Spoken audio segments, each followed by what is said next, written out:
ذکر تو قرآن پاک میں موجود ہے نا، سورہ صف کے اندر وَمُبَشِّرًا بِرَسُولٍ يَأْتِي مِن بَعْدِ اسْمُهُ احمد، کہ میں تمہیں بشارت دینے کے لیے آیا ہوں، خوشخبری سنانے کے لیے آیا ہوں عظیم الشان رسول کی۔ بے رسول تنوین ہے آخر میں، التنوین للتعظیم، تنوین جو ہے وہ تعظیم کے لیے ہوتی ہے، عظمت اور شان کے لیے ہوتی ہے۔ کیا مطلب کہ رسول تو بڑے آئے ہیں، لیکن یہ رسول جو عظمتیں اور شانیں لے کر آیا ہے، اس کی عظمت و شانوں کو دیکھو گے تو تمہیں کہنا پڑے گا اب میری نگاہوں میں جچتا نہیں کوئی، جیسے میری سرکار ہے ویسا نہیں۔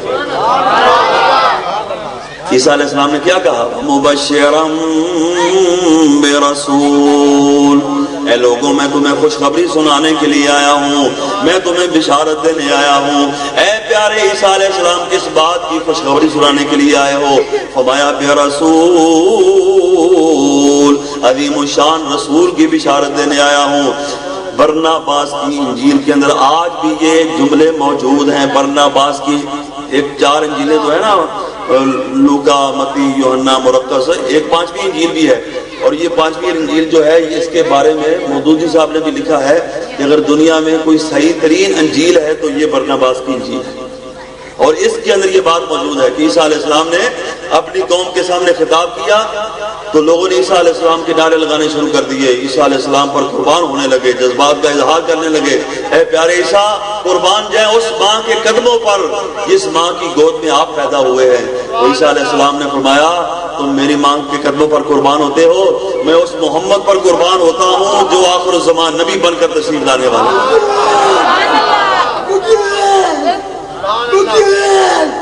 اور برناباس کی انجیل میں ہے کہ لوگوں نے کہا ہے پیارے عیسیٰ، آپ اتنی شان کے مالک ہو کر مردے کو آپ ہاتھ لگاتے ہیں تو مردہ زندہ ہو جاتا ہے، اندھے کو ایسا اندھا آما نہیں فرمایا، اکمہ فرمایا۔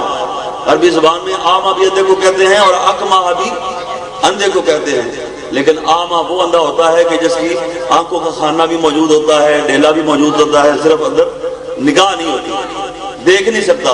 اور اکمہ وہ اندھا ہوتا ہے کہ جس کا آنکھ کی جگہ ہی نہیں ہوتی، بلکہ جیسے پیشانی ہے نا، آنکھ بھی اسی طرح ہوتی ہے، پیشانی کی طرح، نہ خانہ ہوتا ہے، نہ ڈیلا ہوتا ہے، نہ پتلی ہوتی ہے، کچھ بھی نہیں ہوتا۔ تو اللہ تعالیٰ نے فرمایا ابری الاکمہ، اے پیارے عیسیٰ تو یہ اعلان کر دے کہ میں ایسے اندھے کو بھی بینا کر دیتا ہوں جس کی آنکھ کی جگہ ہی نہیں ہے، جگہ بناتا ہوں، ڈیلا لگاتا ہوں، پھر اس کے اندر نگاہ پیدا کر دیتا ہوں، سارا کچھ اللہ تعالیٰ کے حکم سے ہی ہوتا ہے۔ تو عیسیٰ علیہ السلام آپ کی اتنی شان، آپ کوڑ کے مریض کو ہاتھ لگائیں تو وہ ٹھیک ہو جائے، آپ مٹی کا پرندہ بنا کے پھونک مارے تو وہ اڑنا شروع کر دے، 1000 میل سے کوئی بندہ آپ کے پاس چل کے آیا تو آپ اس کو بتا دیتے ہیں کہ تو کھا کے کیا آیا ہے، گھر چھوڑ کے کیا آیا ہے، ما تاکلون وما تدخرون فی بیوتکم، یہ قرآن پاک ہے۔ تو آپ جس کا نام لیں گے ان کی شان کیا ہوگی؟ غور سے سنو، یہ الفاظ غور سے سنو۔ عیسیٰ علیہ السلام، برناباس کی انجیل حوالہ میرے پاس موجود ہے، عیسیٰ علیہ السلام نے فرمایا لوگو اس نبی کی عظمت و شان جس پر میں قربان ہوتا ہوں، اس کی شان بیان کرنے کے لیے تو زندگیاں چاہیے، لیکن میں تمہیں ایک نظارہ کرا دیتا ہوں، ایک جھلکی دکھا دیتا ہوں، ایک جملے کے اندر اس کی عظمت و شان کو یوں بیان کر سکتا ہوں کہ کاش مجھے اللہ تعالیٰ وہ موقع نصیب کرے کہ میں اس نبی کے مبارک جوڑوں کے تسموں کو ہاتھ لگاؤں،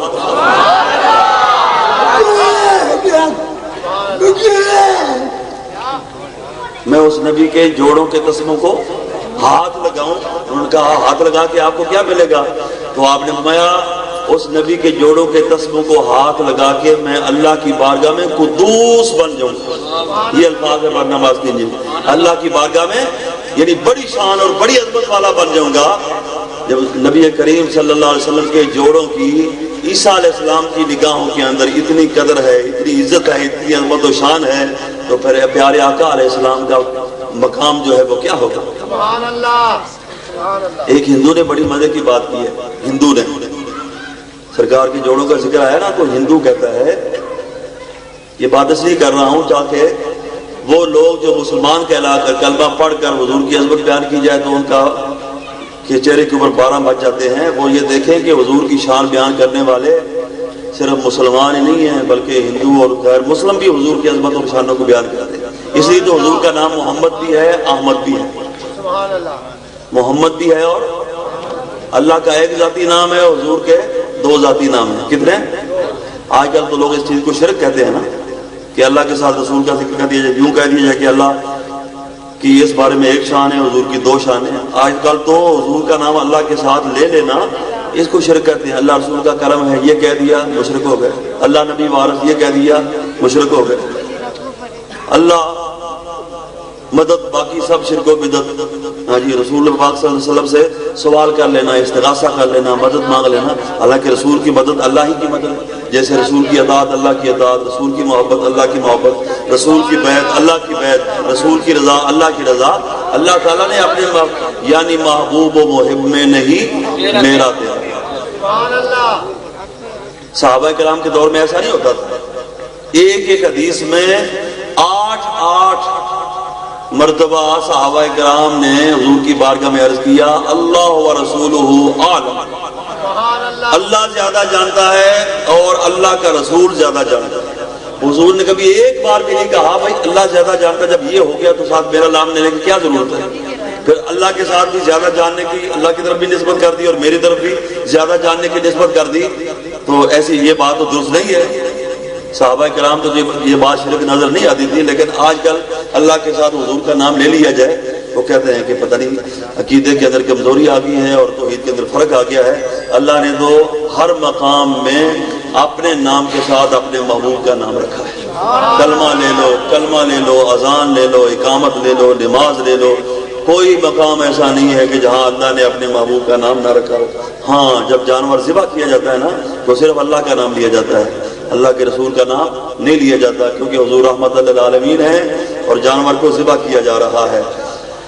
تو اس کا مطلب یہ ہوا کہ جہاں ایمان ذبح ہوتا ہے وہاں رسول کا نعرہ نہیں لگتا، وہاں رسول کا نام نہیں لیا جاتا.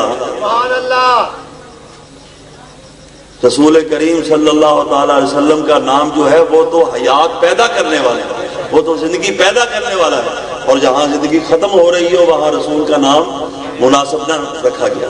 باقی ہر مقام پہ اللہ نے اپنے نام کے ساتھ اپنے محبوب، بلکہ تفسیروں میں لکھا ہے کہ جب یہ آیت نازل ہوئی نا وَرَفَعْنَا لَكَ ذِكْرَكَ، اے پیارے ہم نے آپ کے ذکر کو آپ کے لیے بلند کر دیا.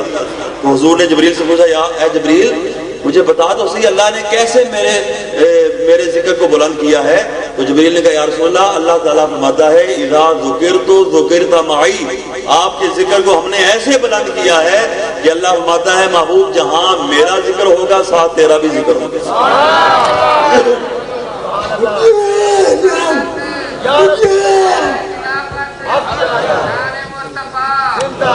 تو کیا فرمایا قد جاءکم من اللہ نور. ہر نبی اپنی اپنی امت کے سامنے حضور کی آمد کا ذکر کرتا رہا اور یہ کہتا رہا کہ لوگوں ہمارے بعد آخر الزمان نبی آنے والے ہیں، ہمارے رسول آنے والے ہیں، امام الانبیاء آنے والے ہیں، خاتم النبیین آنے والے ہیں.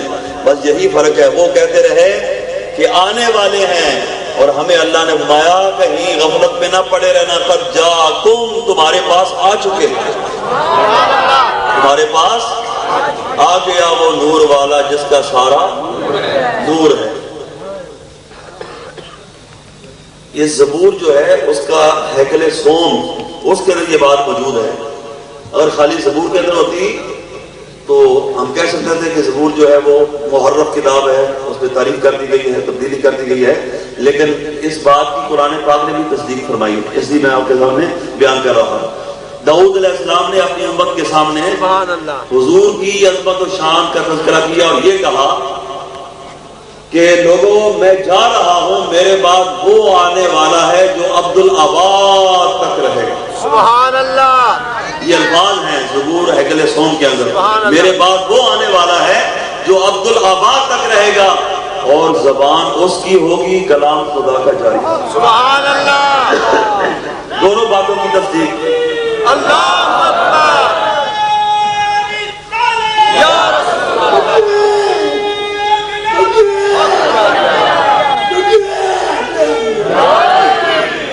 ان دونوں باتوں کی تصدیق کر دی قرآن مجید نے، اس لیے ہم یہ ماننے پر مجبور ہیں میں جا رہا ہوں، میرے بعد وہ آئے گا جو عبدالآباد تک رہے گا. اس کی تصدیق کہاں ہے؟ ما كان محمد أبا أحد من رجالكم ولكن رسول الله وخاتم النبيين.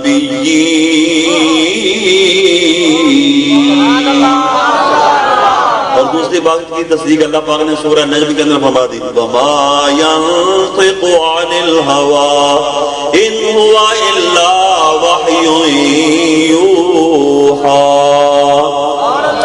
میرا محبوب اپنی مرضی سے نہیں بولتا، یہ وہی بولتا ہے جو اس کی طرف وحی کی جاتی ہے. اللہ کے چاہنے سے بولتا ہے، اللہ کے حکم سے بولتا ہے. اللہ تعالیٰ نے بھی جب بولنا ہوتا ہے تو اپنے محبوب کی زبان کو استعمال کرتا ہے. زبان ایک ہے، کبھی وہ بولتا ہے، کبھی یہ بولتا ہے، کبھی یہ بولتا ہے، کبھی وہ بولتا ہے. یا اللہ تو کیا بولتا ہے؟ فرمایا میں وہی بولتا ہوں جو میرا مصطفیٰ بولتا ہے. یا رسول اللہ آپ کیا بولتے ہیں؟ فرمایا میں وہی بولتا ہوں جو میرا خدا بولتا ہے. اللہ غنی زبان ایک ہے، اسی زبان سے قرآن بھی نکل رہا ہے، اسی زبان سے نبی کا فرمان بھی نکل رہا ہے. وہ زبان بولتی ہے تو اللہ تعالیٰ کا حکم جاری ہوتا ہے، وہ زبان خاموش ہوتی ہے تو اللہ تعالیٰ کی حکمت موجود ہوتی ہے.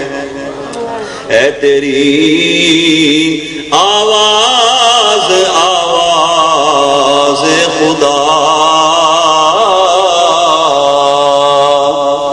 اور خاموشی تیری راز خدا.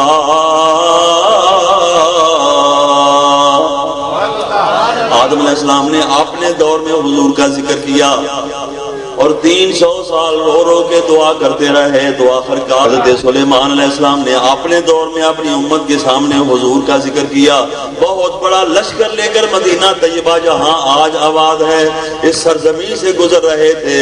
تو حضرت سلیمان علیہ السلام کو اس سرزمین سے، مدینہ طیبہ کی سرزمین سے حضور کی آمد کی خوشبو آ گئی اور آپ نے اپنے قافلے کو روک دیا اور کیا فرمایا؟ ہادی دار ہجرت نبی آخر الزمان طوبی لمن آمن به واتبعہ.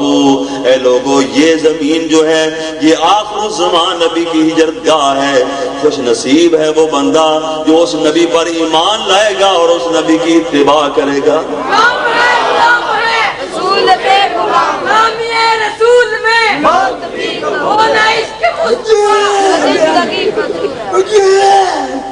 وہ جس کی شان میں داؤد نے نغمہ سرائی کی، وہ جس کے واسطے شاہ سلیمان نے گدائی کی. آپ اور ہم کتنے خوش نصیب ہیں کہ اللہ کے نبی دعائیں کرتے رہے، یا اللہ ہمیں اپنے محبوب کا امتی بنا لے. ہم نے تو